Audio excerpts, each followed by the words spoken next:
So it's day one of EULAR, and I'm on the IFPA booth, O22, and I'm delighted to be joined by Vice President Ingvar Ingvarsson. Welcome, Ingvar. How are you doing? Oh, thank you. I'm doing fine now, especially, we're here at EULAR, enjoying the view here in Vienna. It's a lovely day. It's forecasted to rain, but we're sitting here in the conference the whole day, so we don't mind the weather outside. But happy to be here. Brilliant. And I'm sure you're excited about EULAR. If people come by the booth, what will you have to share with them or work that IFPA's working on that you'd like to tell them about? Oh, there are a lot of things besides the candy. No, well, we have to advocate. We have to, be there at these conferences. We have to be seen. We have to be heard, and we also have to do this for the patients.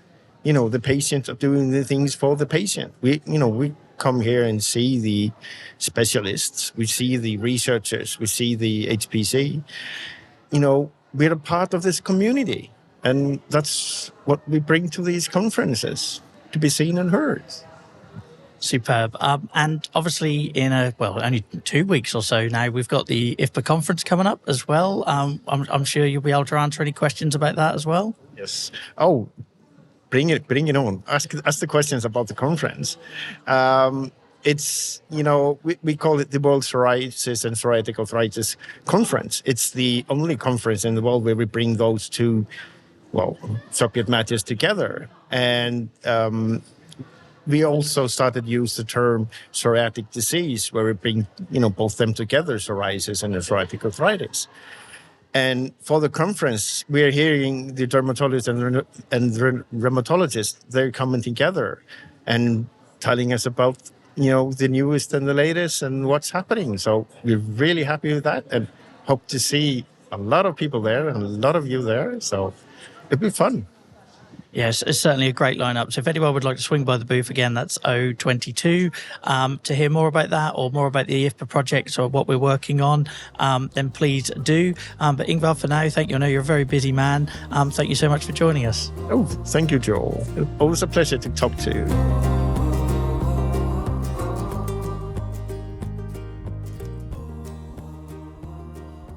So next, I'm delighted to be joined by somebody that's already been on the podcast before, Zoë Clark from NASS. Welcome. Thank you. Thanks for having me today. It's very weird to be talking to you face to face after all these years of us interacting online. So, thank you so much for giving up your time. Could you maybe tell people who are not familiar what your role is, what brings you here, and sort of what you're looking forward to seeing? Yep, so I'm a Programme Manager at NASS, which is the National Axial Spondyloarthritis Society.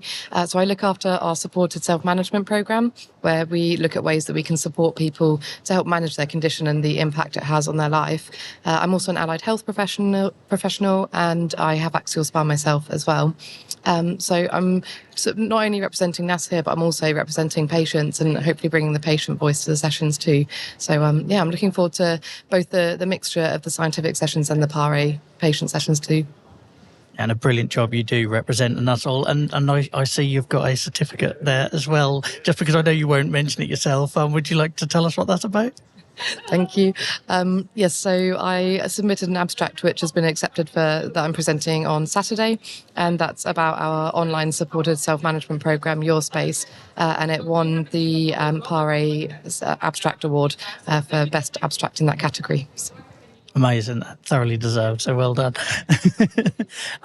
So we're here this week promoting the Good Care for Psoriatic Arthritis project that we were doing and have been doing over the last year, and that's all about sort of making people aware of what's available to them, treatment guidelines, etc. I suppose both as a patient and your role, how important is sort of patient involvement and informed, educated sort of patients to you?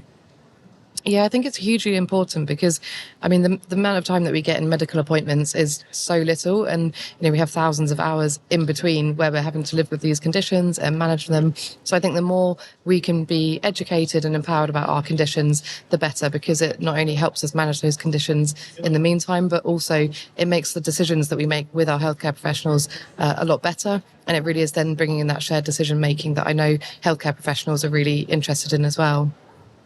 Yeah, I totally agree. And I understand you live with psoriasis or psoriatic disease yourself? I do, yes. So I'd had that for many years before I then got symptoms of the arthritis, but it had never really been picked up because it was mild enough that I was able just to kind of manage it myself.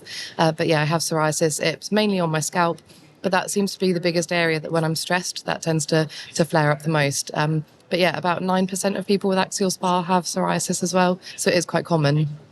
And do you feel like that's an area where sort of patients are aware of that, or to look for the signs, or do we need to do more for finding information in that area? I definitely think it's an area that we need to increase awareness because so many people don't realise that there is a link. And lots of healthcare professionals don't necessarily ask about it as well, both in terms of at diagnosis, but also in terms of ongoing care as well, whether that's developed over the years too. So I think it's really important to raise awareness of it.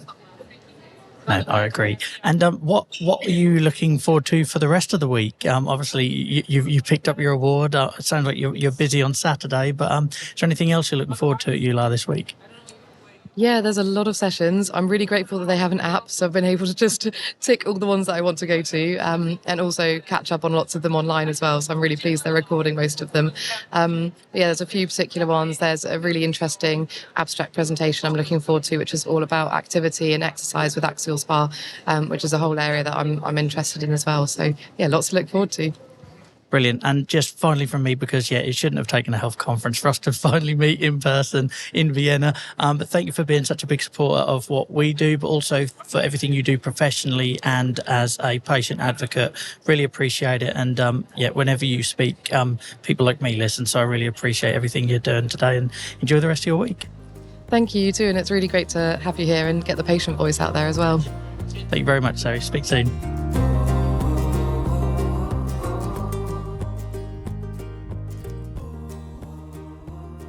So thank you for joining me here at EULAR. For the benefit of our listeners, could you just tell us who you are and what you do? Of course, I'm Loreto Carmona. I'm a rheumatologist and clinical epidemiologist. And here in EULAR, and also the advocacy chair. Amazing. Thank you so much for giving up your time to join us. What are you most looking forward to seeing this week? Or if you haven't seen something already, you maybe want to share with us? Oh my goodness, I have everything booked up to see things that I really want. Right now, I'm in the squeeze booth, but in the next 3 minutes, I might be running to see the oral presentations, the plenary, yeah. And other things that I really like in the Congress is I like to go to a clinical session and then to a PARE session and then to an activity. So I love that. And then I have a poster on artificial intelligence. So a little bit of everything. So the week's going to go really quickly for you. But that's a really refreshing approach. So thank you for that. Do you want to maybe tell us a little bit about the Squeeze project whilst you mention it?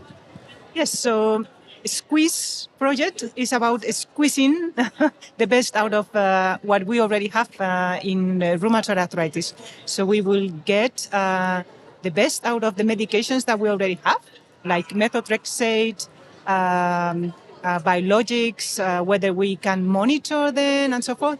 And then we will also look at ways of measuring the drugs without getting blood out, like just pushing a paper under your fingers, between fingers, and see whether that can measure methotrexate. And then many other crazy ideas to monitor without harming the patient and making things more optimized.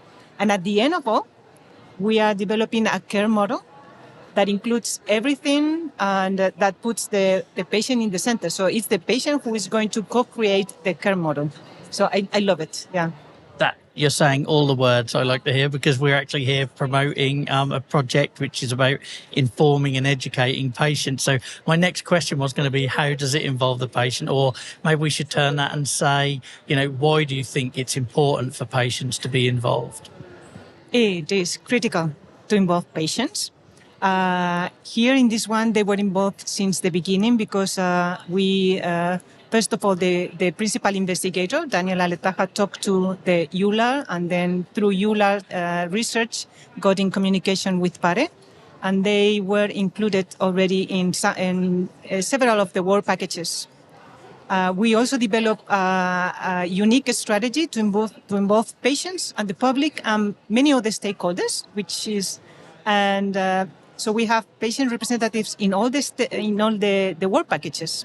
And we are just like a family. And I think that I love the most about involving them is that when we have the general assemblies, imagine we come from very different backgrounds. So I'm an epidemiologist. I don't know much about torquetenovirus. But since then, have to lower the level, because the patients are there. Everybody understands. So that's fantastic. That's brilliant. And thank you so much for sharing that. And I suppose, is there anything else you'd like to share about what's happening this week, or whilst you've got the opportunity and the microphone in your very busy week, that you'd like to tell us about? Can I use my time to talk about the EULAR manifesto? Absolutely. Okay. We have been able to put all the asks from all the communities, means the rheumatologists, the scientists, the patients, and the nurses, psychologists, everybody. And with that message, we are doing already advocacy, and it's very clear, and it's opening us a lot of doors that were closed before. Yeah. Brilliant. Thank you so much for giving up your time. I'm really grateful, and enjoy the rest of the week. Thank you so much.